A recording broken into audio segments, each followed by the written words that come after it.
Au sommaire de cette édition en religion, la conférence des leaders organisée par la mission Ephrata se tiendra du 2 au 4 mai 2017. À cet effet, le pasteur Michael Alaoré est arrivé de Londres. Actualité africaine au Cameroun, Internet de retour dans les régions anglophones. En Afrique du Sud, un chef réinvente la nourriture traditionnelle. Actualité internationale à l'occasion de la fête du travail, ce lundi 1er mai 2017 en France, s'est tenu un défilé des syndicats sur fond de tension. Mesdames et messieurs, bienvenue dans cette édition d'information et merci encore de choisir The Blessing Channel. Nous l'ouvrons en religion par cette brève. La mission Ephrata dirigée par l'apôtre Zachary Adetola et New One International organise la conférence des leaders du 2 au 4 mai 2017. À cet effet, le pasteur Michael Olaoré est arrivé en Côte d'Ivoire depuis ce lundi 1er mai. Nous l'écoutons à son arrivée au salon d'honneur de l'aéroport international Félix Houphouët-Boigny.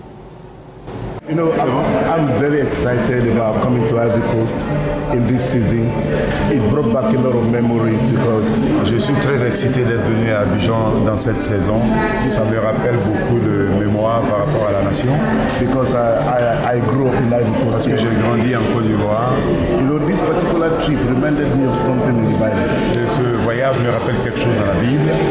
When God took Moses out of the land of Egypt, quand Dieu a pris Moïse depuis le terrain de l'Égypte, and God prepared him, et Dieu l'a préparé, and God sent him back, et Dieu l'a ramené, to now go and set people free, et pour repartir et puis libérer le peuple. I believe God strongly. Je pense que Dieu fermement, that in this particular week, working with Apostle Zachary, dans cette semaine, travaillant avec l'apôtre Zacharie, a lot of people will be set free. Plusieurs personnes seront libérées. Mind will be transformed.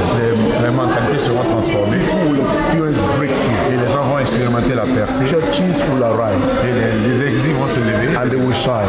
Et ils vont briller. Because I believe that their light has come. Je sais que leur lumière est arrivée. And the glory of God is upon them. Et la gloire de Dieu est sur eux. So we are expecting phenomenal breakthrough. Et nous attendons des percées phénoménales in this particular way. Dans cette semaine. To the glory of God. À la gloire de Dieu. Amen. Amen. Nous continuons en religion en Côte d'Ivoire, du côté de la commune de Koumassi-Sikoji, où s'est tenue la convention de l'église Pentecôte de Côte d'Ivoire, marquée par la présence de l'apôtre Yaoubio et doublée de la consécration officielle de l'apôtre Kobenan Anzoua, établi comme apôtre de la région Abidjan Sud. Nous l'écoutons. Une nouvelle vision de notre adoration, parce que c'est cette résurrection-là même qui est le fondement de notre foi. Christ est mort pour nos péchés, il est ressuscité pour nous revaloriser, il est ressuscité pour nous repositionner, il est ressuscité pour que, au travers de nous, le monde sache qu'il y a un Dieu qui a vaincu la mort. Et à cause de cela, que ce monde se tourne des ténèbres à son admirable lumière. Et c'est pour cela que nous sommes là, pour fêter cette action aussi grandiose avec notre Père, le président de l'église de Pentecôte de Côte d'Ivoire, l'apôtre Yaoubio, qui a tenu lui-même à se déplacer pour venir. Et également, au milieu de cette fête, il y a encore un événement, la consécration. Nous ouvrons à présent la page de l'actualité africaine. Au Cameroun, les régions anglophones ont à nouveau accès à Internet. Après 3 mois de suspension, l'Internet a été rétabli sur ordre du président Biya. Les populations des régions anglophones du Cameroun renouent avec Internet après 3 mois de sévrage. La connexion a été rétablie ce jeudi sur ordre du président camerounais Paul Biya. En janvier, le gouvernement camerounais avait coupé la connexion Internet dans les régions nord-ouest et sud-ouest du pays, théâtre des manifestations contre la marginalisation supposée de la minorité anglophone. Le rétablissement de la connexion a été salué par des cris de joie à Limbé, dans le sud-ouest du pays, selon des témoins. Preuve que la période de disette a été un coup dur pour les habitants de ces régions. Le ministre de la Communication a d'ailleurs déclaré, je cite, « Ce n'est pas de gaieté de cœur que le gouvernement prive ces populations d'Internet. » L'initiative a eu aussi des répercussions sur l'économie du pays. Selon Julien Ewono d'Internet sans frontières, la coupure Internet a fait perdre à l'économie camerounaise 1,35 million de dollars. En Éthiopie, la filière avicole a le vent en poupe, la demande croissante en poulet et de la capitale et aussi l'industrialisation de la filière profite aux PME productrices de volailles. Lancée en 2010 grâce à un prêt de 3 500 $, la Friendship Agro-Industrie est aujourd'hui le 2e plus gros fournisseur de volailles à Addis Abeba. Cette entreprise formée par 3 amis prospère. Ces derniers ont su mettre à profit la demande croissante en poulet de la capitale et une région oromia qui s'industrialise avec la naissance de nouvelles petites et moyennes entreprises. 7 ans après sa création, ils élèvent à eux seuls 16 000 poulets, produisent de l'engrais pour les agriculteurs et emploient 80 personnes.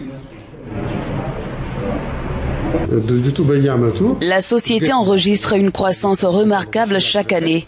L'an dernier, nous avons eu des ventes d'environ 1,6 milliard de dollars. Ce trimestre, nous avons enregistré plus de 800 000 dollars de ventes.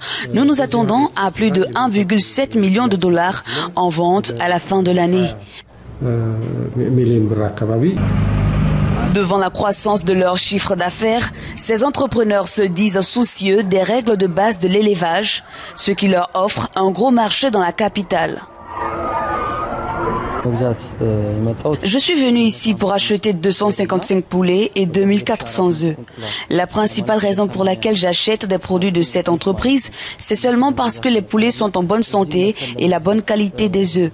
Acheter ces produits signifie que nous distribuons des poulets sains à nos clients. Friendship prévoit élargir son portefeuille client en ravitaillant les populations à travers le pays tout entier. Un pari qui pourrait faire passer cette société de la 2e à la 1re place de gros fournisseurs de volailles en Éthiopie. En Afrique du Sud, des cochonnets abandonnés en mal d'amour, manager d'un casino du jour et aussi gardienne de cochons le reste du temps, Leslie Gilles a fondé un refuge pour animaux et s'est retrouvé avec des centaines de cochons nés abandonnés par leurs propriétaires à l'âge adulte. Tous les cochons sont égaux, mais certains sont plus égaux que d'autres, comme ces 2 chouchous, Michael et Misty. Ils vivent avec près de 300 autres congénères dans ce refuge au nord de Johannesburg. Leslie Giles a fondé ce sanctuaire en 2004 pour sauver des chiens, mais elle s'est retrouvée submergée par des cochons domestiques dont leur propriétaire ne voulait plus. Aujourd'hui, nous avons 271 cochons qui vivent ici et nous ne pouvons pas en prendre plus. Il faut créer d'autres refuges pour cochons, vraiment. Marlène Van der Berg a eu l'un de ces cochons nains. À l'achat, on lui avait promis qu'il resterait miniature. Mais les cochons nains adultes peuvent peser jusqu'à 70 kilos. Et Marlène n'en revenait pas de la taille que Bacon avait atteint. Ils sont tout mignons et adorables quand ils sont bébés.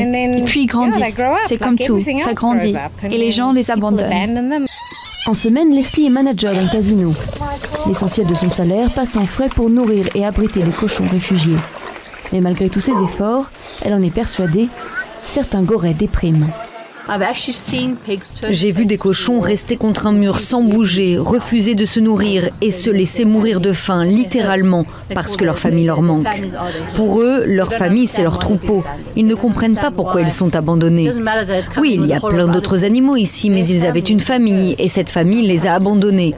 La dépression chez les cochons est un vrai problème auquel les refuges doivent faire face. Au moins, ces cochons ne finiront pas à la rôtissoire. Les plus chanceux feront même de vieux os.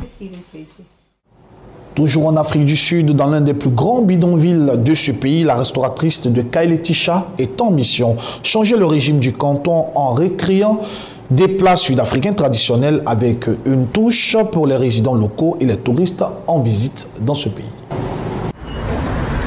C'est l'heure du déjeuner dans le restaurant 4 Rooms Food, au cœur du canton de Kaelishta, dans la métropole sud-africaine du Cap. Au menu, un plat traditionnel fait à base de tomates, oignons croustillants et des gouttes d'huile extra vierge. Un menu inhabituel pour la clientèle habituée des repas faits à base de viande et autres aliments exportés. Mais pour Abigail, chef du 4 Rooms Food, pas question de tomber dans les travers des habitudes alimentaires quotidiennes. La jeune femme offre une alimentation équilibrée avec des ingrédients plus sains. Je l'appelle cuisine sud-africaine avec une touche, car il y a tellement de cultures sud-africaines. La diversité de la culture sud-africaine avec une touche. Elle est fusionnée à la cuisine européenne, mais les éléments principaux et dominants du plat seront toujours sud-africains. Abigail déclare s'être inspirée des townships pour améliorer les habitudes alimentaires après que son frère soit mort de complications liées au diabète il y a 10 ans.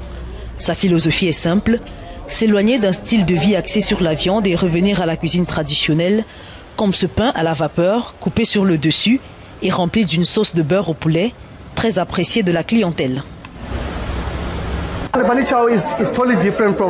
Eh bien, son menu au lapin est totalement différent de celui fait à Durban. Il est fait avec le pain de boulette, qui est du pain cuit à la vapeur, un pain kosa avec le poulet au beurre. Un poulet au beurre Gupta, l'un des meilleurs poulets au beurre que l'on peut avoir.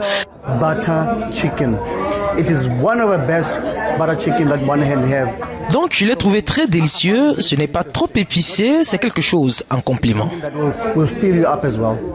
Abigail a de grands projets pour son entreprise. Elle espère se développer et être présente dans tout le pays et peut-être plus tard dans le reste de l'Afrique. Chef autodidacte, elle espère également publier un livre de cuisine. Parlons à présent de société en Afrique du Sud. Les travailleurs agricoles de la région du KwaZulu-Natal demandent au gouvernement de leur venir en aide. Plus de 1500 agriculteurs dénoncent ainsi des conditions de travail assez difficiles dans les fermes, mais aussi de mauvais traitements et des salaires dérisoires. Exploitation, conditions de travail difficiles, salaires dérisoires, mauvais traitements sont autant de raisons qui justifient le ras-le-bol des travailleurs agricoles de la région du KwaZulu-Natal en Afrique du Sud. Appelant à l'aide du gouvernement, ces travailleurs de la terre, estimés à plus de 1500, ont étalé leurs préoccupations au ministère sud-africain de l'Agriculture. Ils réclament plus de protection sociale et une meilleure valorisation de leurs efforts.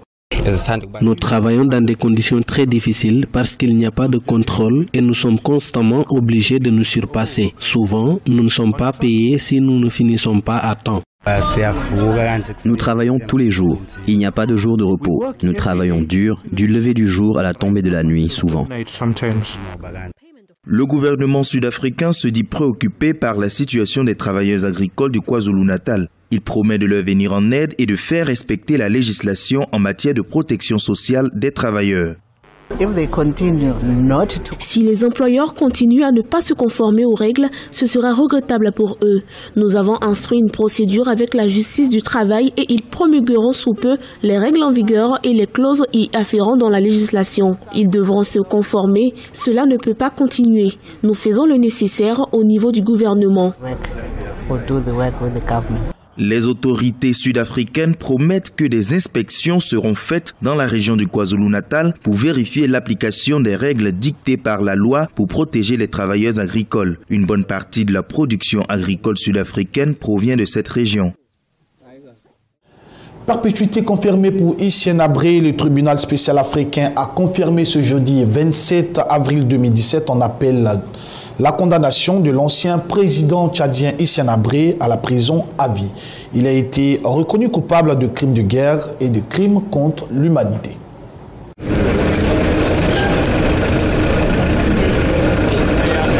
Procéder à la lecture du résumé de l'arrêt en appel du 27 avril 2017 dans l'affaire procureur.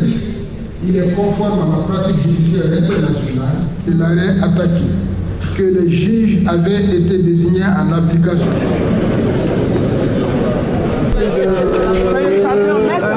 De labeur, de frustration, d'humiliation. Je crois qu'aujourd'hui, je suis plus que satisfait. Je suis ému et je crois que je me dis que tu as fait un bon travail, tu as combattu le bon combat. Ça, c'est un message fort qui s'adresse à tous les dictateurs africains. Attention, vous ne resterez plus impunis. Vous n'allez plus cultiver cette impunité, c'est impossible. La semaine passée, nous avons été en Gambie. Les victimes de Hissène Habré, les victimes de Yahya Jammeh, qui ont été inspirées par ce que les victimes de Hissène Habré ont accompli. Si vous l'avez fait, nous, on peut le faire aussi. Et je pense qu'au-delà de toute autre chose, c'est cet espoir, cet exemple pour les autres victimes. Parlons à présent de politique en Guinée-Bissau. La CEDEAO a décidé de retirer ses troupes de ce pays à partir du vendredi 28 avril 2017. L'opération se poursuivra jusqu'au 30 juin. Depuis quelques années, la CEDEAO a positionné sa force d'interposition pour tenter d'apaiser le climat politique dans ce pays. La communauté des États d'Afrique de l'Ouest est en passe de retirer ses troupes de la Guinée-Bissau. Le début de ce retrait est prévu vendredi 28 avril 2017, alors que la crise politique et institutionnelle est loin d'être réglée. Même si la CEDEAO n'a pas avancé un motif particulier, certains observateurs expliquent cette décision par les multiples médiations avortées pour réconcilier les acteurs politiques. Depuis août 2015, que la crise a éclaté, plusieurs médiations ont été menées en vain. Donc cela, à mon avis, pourrait expliquer la décision prise par la CEDEAO de retirer ses troupes. C'est en gros le PAIGC qui ne veut pas s'écarter du pouvoir. Ce sont ces leaders qui veulent tout contrôler et qui estiment que sans eux, rien ne se fera. Donc je pense qu'il faut prendre le taureau par les cornes si réellement on veut régler ce problème-là. La décision de la CEDEAO intervient à un an des élections législatives. L'opération se poursuivra jusqu'au 30 juin 2017. L'arrivée de la CEDEAO avait tant soit que calmer les choses et permis au pays de reprendre un peu du poil de la bête avec la reprise des activités et une certaine stabilité qu'on commençait à voir. Cela peut sonner encore comme un retour à la case départ par rapport aux divergences qui n'ont pas été vidées. La Guinée-Bissau est minée par un bras de fer entre les cadres du parti au pouvoir, le Parti africain pour l'indépendance de la Guinée et du Cap-Vert. Les choix du président José Mario Vaz et la politique du gouvernement sont contestés par une partie de l'Assemblée nationale, dominée par le PAIGC.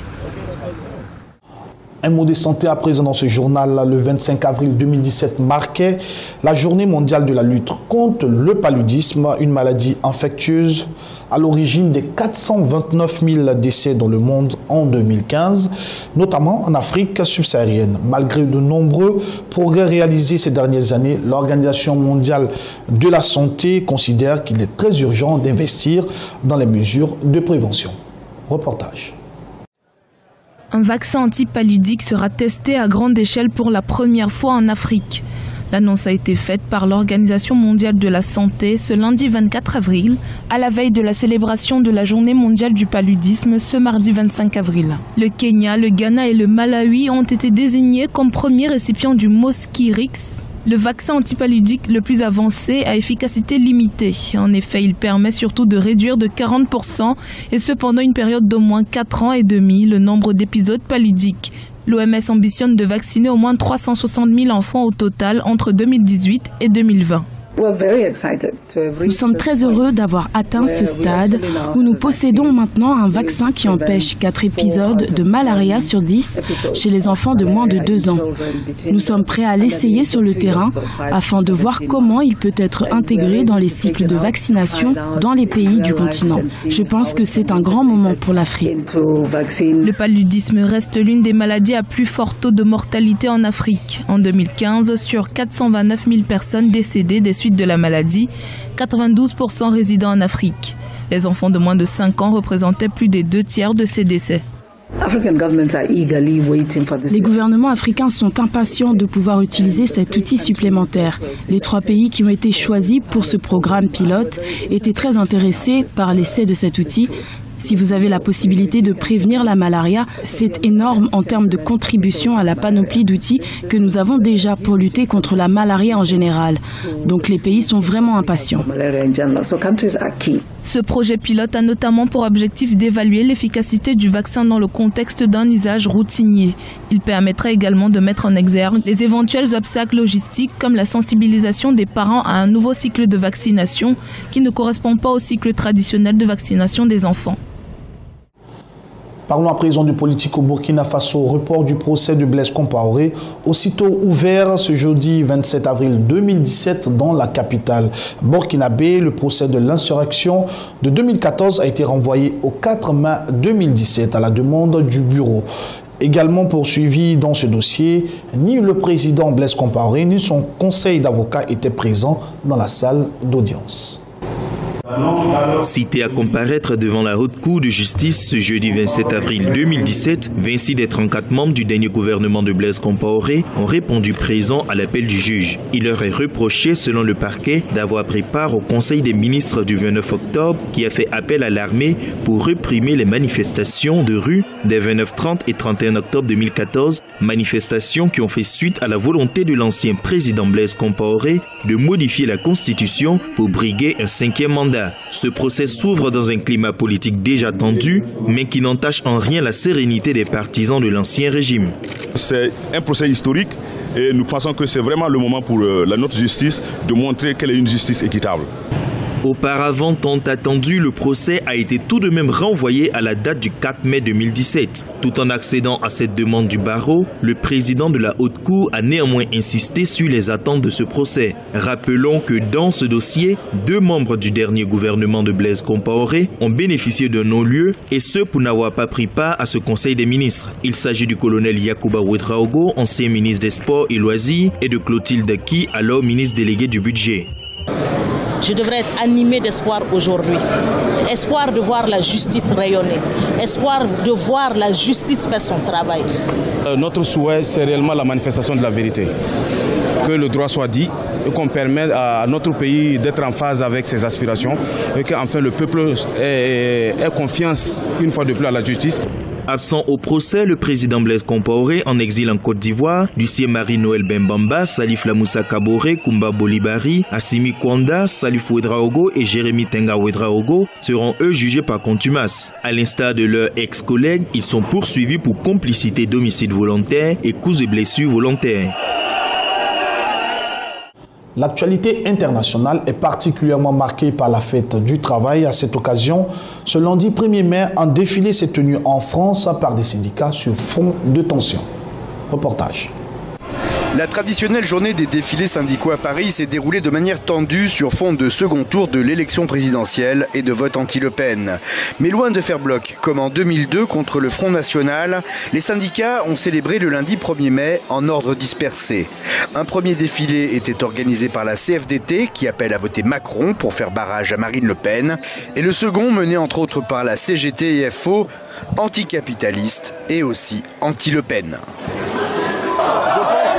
Nette est nécessaire parce que je crois qu'il faut qu'on fasse barrage à Marine Le Pen, on est tous d'accord là-dessus, mais il faut qu'on le fasse en empêchant une nouvelle progression en voix et en pourcentage de Marine Le Pen, qui nous coûtera cher pour la suite. L'ambiance s'est rapidement tendue sur ce second défilé entre la place de la République et la place de la Nation et des heurts ont éclaté peu avant 15 h. Les forces de l'ordre ont reçu des projectiles et des cocktails Molotov et ont répondu par des grenades lacrymogènes. La police fait état de 3 blessés parmi les CRS, dont 2 légèrement et un brûlé très sérieusement au niveau du visage et de la main. Nous terminons ce journal avec des cas de maltraitance dans des orphelinats en Biélorussie, où une enquête a été ouverte sur des allégations de malnutrition dans plusieurs orphelinats de ce pays. Il faut préciser qu'une centaine d'enfants seraient les victimes de cette malnutrition. Suivons cet élément. Les autorités biélorusses ont lancé une enquête sur les raisons et les responsables à l'origine de la malnutrition d'au moins une centaine d'enfants résidant dans des orphelinats de Minsk, la capitale du pays. Le magazine en ligne Imena a révélé les conditions de vie de ces orphelins qui, pour certains, vivent depuis plusieurs années dans des établissements comme celui-ci. Les journalistes biélorusses citent notamment le cas d'une jeune femme de 20 ans dont le poids n'atteint pas les 12 kilos. Une responsable d'un des orphelinats explique que ces enfants sont pour beaucoup abandonnés peu après leur naissance et souffrent de pathologies congénitales. Les directeurs de plusieurs orphelinats ont été licenciés. Mesdames et messieurs, merci d'avoir suivi ce journal préparé par l'ensemble de la rédaction de Bénin TV. Bonne suite de programmes sur Blessing Channel. Dieu vous bénisse. À bientôt.